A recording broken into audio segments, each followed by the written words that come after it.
I then had a meeting with Secretary of State Marco Rubio on the 26th of March, just a few weeks ago,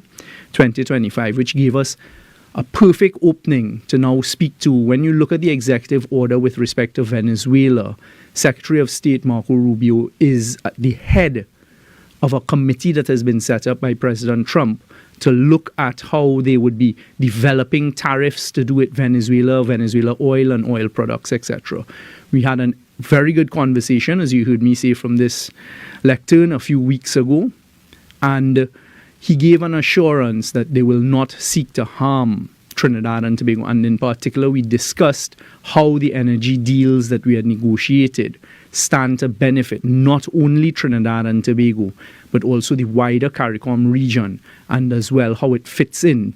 to the United States policy. Secretary of State Rubio made it very clear that he understood what I was saying and how it would affect. We even got into some discussion as to commercial terms, and as I have told Trinidad and Tobago, we gave the assurance that, listen, Prime Minister Young, nothing that we are going to do with respect to our U.S. policy is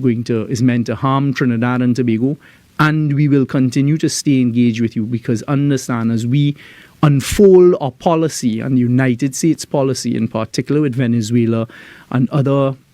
countries across the world, we recognize that they will have some effects, but we will remain engaged, and we will find the necessary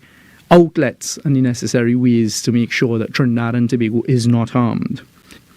That was on the 26th of March, 2025. On the 28th of March, literally a couple days later, we saw coming out of Washington, and in particular from the OFAC office at the U.S. Treasury, the revocation of a number of licenses that had been granted to commercial entities to do with Venezuela. So, for example, you may have seen in international news a license that had been granted to the Italian oil and gas company ENI, ENI,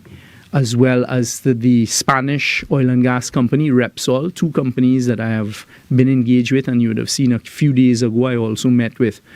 one of the head executives of Repsol right here at Whitehall to continue the types of conversations we've been having. That OFAC had cancelled the United States policy, had led to a revocation of their licenses and other licenses that commercial operations had.